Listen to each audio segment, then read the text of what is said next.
আমার আপনার নবী নবী নূরে মুজাসসাম রাসূল আকরাম নবী মুহাম্মদুর রাসূলুল্লাহ সাল্লাল্লাহু আলাইহি ওয়াসাল্লাম নবী আমার সফর মাসের 20 তারিখের পর থেকে নবী অসুস্থ আর 20 তারিখের পর থেকে রবিউল আউয়াল মাসের 12 তারিখে আমার নবী কি দুনিয়া ত্যাগ করেছিলেন।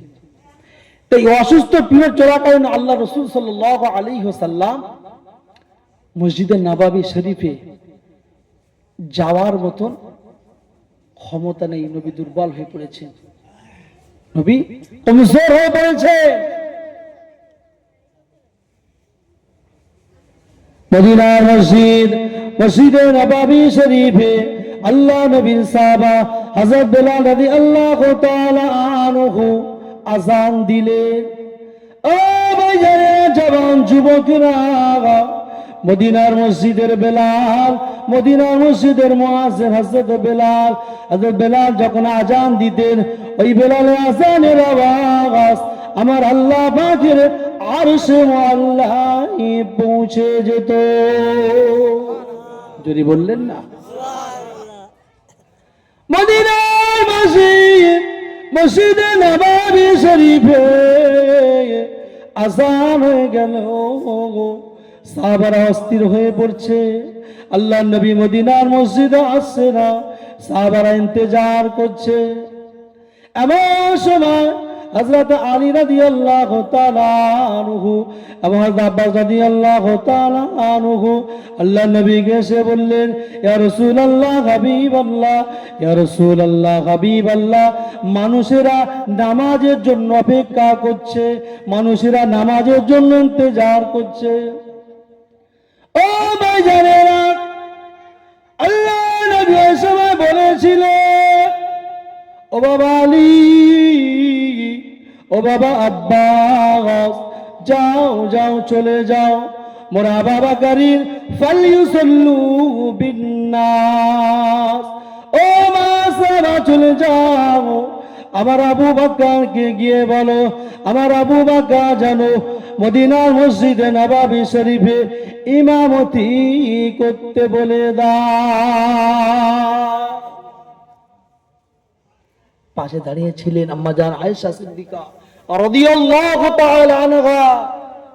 বলেন, ইয়া রাসূলুল্লাহ হাবিবাল্লাহ, হুজুর আপনি এই দায়িত্বটা আমার আব্বাজানকে দিবেন না।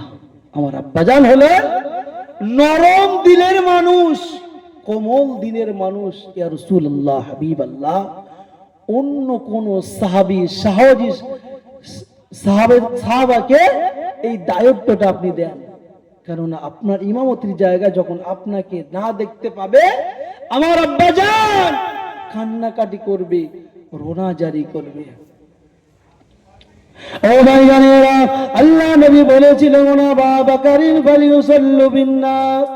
ও সাহাবা চলে যাও, আমার আবু বকরকে গিয়ে বলে দাও, আমার আবু বকর যেন মানুষের নামাজের ইমামতিটা করে।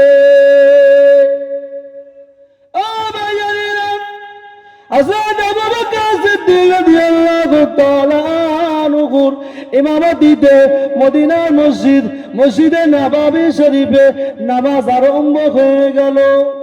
এমন সময় আল্লাহ নবী হযরত আলী রাদিয়াল্লাহু তাআলা আনহু এবং আব্বাসকে ডাকলেন। দুই সাহাবার কাঁধে আল্লাহ নবী ভর করলেন। আল্লাহ নবী ভর করে, আল্লাহ নবী দুই সাহাবার কাঁধের উপরে ভর করে হেঁটে হেঁটে মদিনার মসজিদে নববী শরীফের দিকে নবী আগিয়ে যাচ্ছেন।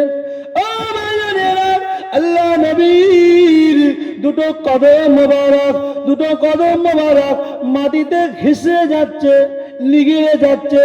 এরপর আল্লাহ নবী দুটো সাহাবার কাঁধের উপরে ভর দিয়ে মদিনার মসজিদে নববী শরীফে আবু বকর ইমামতির জায়গা গিয়ে আবু বকর যখন দেখলেন আল্লাহ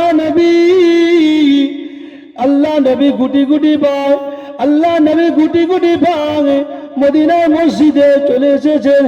আবু বকর সিদ্দিক ওই সময় ইমামতির জায়গা থেকে পিছিয়ে এলেন। আবু বকর ইমামতি জায়গাতে দাঁড়িয়ে আমার নবী পাক সাল্লাল্লাহু আলাইহি ওয়াসাল্লাম বসে বসে দাঁড়িয়ে দাঁড়িয়ে নয়, বসে বসে আমার আপনার নবী ইমামতি করেছিলেন। হবে না? ওই অবস্থা নবী ইমামতির দায়িত্বটা পালন করেছেন। প্যারা হাজিরিন, আজকে আমরা কোথায় আছি? কোথায়? আপনার কি আমার দুশ্মন বলেন? কেউ দুশ্মন না তো, সব আমার কলেমার ভাই, সব আমার কি কলেমার ভাই। আপনাদেরকে দুটো পায়ে ধরে বলবো, নামাজটা ছাড়বেন না, নামাজটা ছাড়বেন না। হয়তো অনেকে প্রশ্ন করবে, হুজুর নামাজ পড়তে পারি না, এ কথা কদিন চলবে বলেন? এ বাহানা কদিন চলবে যে নামাজ পড়তে পারি না আমি? তা শিখতে হবে না? বলেন, শিখতে হবে না? হবে না? এর মধ্যে এতগুলো মানুষ বসে আছেন, কোন মুসল্লি এমন আছেন যে মুসল্লিটা ইমাম সাহেবকে উপজি গিয়ে বলছে, হুজুর আমার আত্মীয়তটা সহি হচ্ছে না ভুল হচ্ছে, একটু শুনবেন? একটু আছে এর মধ্যে যে শুনিয়েছি ইমাম সাহেবকে? আছে? তাহলে আপনার সংশোধনটা কখন হবে বলেন? যে আমি আত্মীয়তটা আমার হয় না, আমি জানি না, আপনি শিখিয়ে দেন না। ইমাম সাহেবকে আমাকে বলেছি বলেন? বলেছি। তাহলে আমরা যদি শেখার আগ্রহ না থাকে, হ্যাঁ ওটাই তো, ওঠাই মেন কথা। লজ্জা লজ্জা লজ্জা লজ্জা করলে চলবে না তো বাবা, চলবে? আমাদের তো দুনিয়া একদিন ছাড়তে হবে, রবের সামনে তো একদিন দাঁড়াতে হবে না? হবে না বলে? রবের সামনে আমাদেরকে একদিন দাঁড়াতে হবে, এই চেহারাটা রবকে দেখাতে হবে। সেই দিন কি মুখ নিয়ে, কি চেহারা নিয়ে রবের সামনে দাঁড়াবেন বলে? যে নবী গোটা জীবনটা কলেমার দাওয়াত দিয়েছেন, এই নামাজকে প্রতিষ্ঠিত করতে গিয়ে আমার নবী পাককে কত মার খেতে হয়েছে না হয়নি বলে? হয়েছে না হয়নি বলে? গায়ের কত খুন ঝরাতে হয়েছে, কত রক্ত ঝরেছে এই নামাজকে প্রতিষ্ঠিত করতে গিয়ে। আর সেই নামাজ থেকে আমরা গাফেল, সেই নামাজ থেকে গাফেল। এমন জলসা আপনি সারা জীবন শোনেন না কেন, কোনো কাজে আসবে না, কোনো কাজে আসবে না। আল্লাহ রাসূল বলছে যে বেনামাজি দোয়া করলে, বেনামাজির দোয়াটা আমার আল্লাহ কবুল করে না, আর বেনামাজির জন্য দোয়া করলে ওই দোয়াটা আল্লাহ কবুল করে না, ওই দোয়াটা আল্লাহ কবুল করে না। তাহলে বেনামাজটা কতটা খারাপ বুঝতে পারছেন? কতটা খারাপ বুঝতে পারছেন? ও ভাইজানেরা, জওয়ান যুবকেরা, কানটা খাড়া করে শুনে রেখে দিন। আমার নবী পাক সাল্লাল্লাহু এমন একটা সময়, আমার নবী আর হাঁটতে পারে না, নবী আর চলতে পারে না। মদিনার মসজিদে নববী শরীফে আল্লাহ রাসূলের সাহাবা কেরামেরা মদিনার মসজিদে নামাজ পড়ছে। আল্লাহ রাসূল এমন ক্ষমতা নিয়ে উঠে দাঁড়ানো, এতটা ক্ষমতা নবী পাকের নেই। আল্লাহ নবী হুজরা শরীফের মধ্যে বসে আছেন, আল্লাহ রাসূলের সাহাবা কেরামেরা নামাজ পড়ছে। এমন সময় আল্লাহ রাসূলের নজরটা মদিনার মসজিদে নববী শরীফের দিকে পড়ে গেল। আল্লাহ নবী ঘরের জানালাটা খুলে দেখছে, আল্লাহ রাসূলের সাহাবায়ে কেরামদের নামাজের দৃশ্যটা দেখে আমার নবী পাক সাল্লাল্লাহু আলাইহি ওয়াসাল্লামের চোখ দিয়ে top top top top top top করে পানি গড়িয়ে যায়। আমাদের আয়েশা সিদ্দিকা রাদিয়াল্লাহু তাআলা আনহা আল্লাহ নবীকে জিজ্ঞাসা করলেন, ইয়া রাসূলুল্লাহ, হাবিবাল্লাহ, ইয়া রাসূলুল্লাহ, হাবিবাল্লাহ, হুজুর আপনি কেন কাঁদছেন? আপনি কেন রোনা জারি করছে? আপনার কি কোনো কষ্ট হচ্ছে? ইয়া রাসূলুল্লাহ, আপনার কোনো কষ্ট হচ্ছে? আপনি কাঁদছেন কেন? আপনার চোখ দিয়ে টপ টপ করে পানি পড়ছে।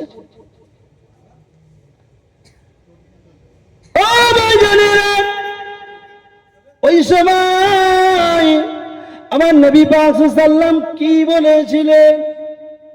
ও বিবি আয়েশা, ও বিবি আয়েশা, আমি রাসূলুল্লাহ, আমার চোখ দিয়ে টপ টপ টপ টপ করে পানি পড়ছে। আমার আজকের কান্নাটা কোনো কষ্টের কান্না নয়, আমার আজকের কান্নাটা কোনো দুঃখের কান্না নয়।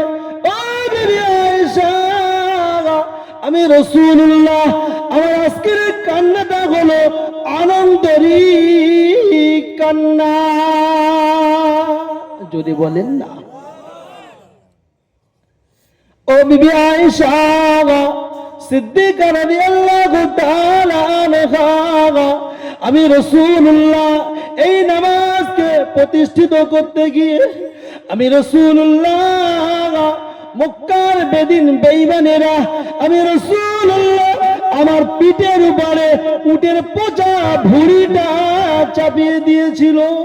ও বিবি আয়েশা, এই নামাজটা প্রতিষ্ঠিত করতে গিয়ে আমি রাসূলুল্লাহ আমার গলায় রশি বেঁধে তারা টানাটানি করেছে। ও বিবি আয়েশা, এই নামাজটা প্রতিষ্ঠিত করতে গিয়ে আমি রাসূলুল্লাহ আমার দন্দন মোবারকটা শহীদ করে দিয়েছিল। ও বিবি আয়েশা সিদ্দিকা রাদিয়াল্লাহু তাআলা আনহা, এই নামাজকে প্রতিষ্ঠিত করতে গিয়ে আমি রাসূলুল্লাহ আমার গায়ে কত রক্তটা ঝরাতে হয়েছে। ও বিবি আয়েশা, আজকে আমি আবার সাহাবায়ে কেরামদের নামাজের দৃশ্যটা দেখছি। এই নামাজের দৃশ্যটা দেখে আমার রাসূলুল্লাহ আমার ভবিষ্যতের একটা চিত্র আমার নজরে পড়ে যায়। আমি রাসূলুল্লাহ একদিন দুনিয়ায় থাকবো না, আমার সাহাবায়ে কেরামেরা এমন করে জামাতবদ্ধভাবে নামাজ পড়বে, সেই নামাজের দৃশ্যটা দেখে আমি রাসূলুল্লাহ আমার চেহারাতে হাসিটা বার হয়ে যায়। যদি বললেন না, নারাই দেখবে সেই দৃশ্যটা আমি রাসূলুল্লাহ আমার মনে পড়ে যায়। আমি দুনিয়া একদিন থাকবো না, আমার সাহাবায়ে কেরামেরা নামাজ পড়বে, সেই দৃশ্যখানা, সেই কথা আমি রাসূলুল্লাহ আমার মনে করে আমার আজ মুখ দিয়ে হাসি বার হচ্ছে। প্যারা হাজরিন, যখন কোন মায়ের সন্তান 10 বছর 20 বছর হারিয়ে যায়, 20 বছর 10 বছর 5 বছর পরে যখন সেই সন্তানটা যেন পুনরায় যখন তাকে খুঁজে পায়, তখন মানুষ আনন্দে কাঁদে না বলে? সেই সময় চোখ দিয়ে পানি ভরে না হাসি বার হয়? ওই হাসিটা কি কষ্টের হাসি? বলেন, হাসিটা কি কষ্টের হাসি? না, ওই হাসিটা হলো, ওই কান্নাটা হলো আনন্দেরই কান্না। রাসূলুল্লাহ তদ্রুপ সেই কথা স্মরণে পড়ে আমার রাসূলুল্লাহ চোখ দিয়ে পানি পড়ছে সেই দৃশ্যখানা দেখে। প্যার হাজরিন, আমার দিনদার ইমানদার ভাইরা, নেককার আল্লাহওয়ালা ভাইরা, এই নামাজকে ছাড়বেন না, এই নামাজকে ছাড়বেন না। আল্লাহ রাসূল বললেন, আন-নাসু কুল্লুহুম হালিকুনা ইল্লাল আলিমুন, সমস্ত মানুষ ধ্বংস বরবাদ, কেবলমাত্র শুধুমাত্র কারা? আলেমরাই নাজাত পাবে। আমরা সকলে কি আলেম? আমরা কি আলেম? কেননা এই জ্ঞানটুকু আমাদের মধ্যে আছে যে রবের বিধান আমাদেরকে মানতেই হবে, রবের হুকুম আমাদেরকে কি মানতে হবে।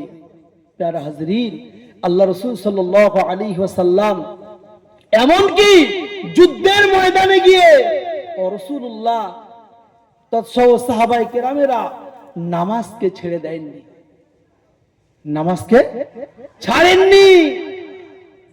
যুদ্ধকালীন আল্লাহ রাসূল সাল্লাল্লাহু আলাইহি সাল্লামের সাহাবায়ে কেরামেরা 100 সাহাবা যুদ্ধ করতে গিয়েছে। কজন? 100 সাহাবা। তার মধ্যে ধরেন জোহরের নামাজ আদায় করবে, জোহরের সময় হয়ে গেছে, 50 জন সাহাবা রাসূলুল্লাহর পিছনে নিয়ত করে দাঁড়িয়ে গেলেন।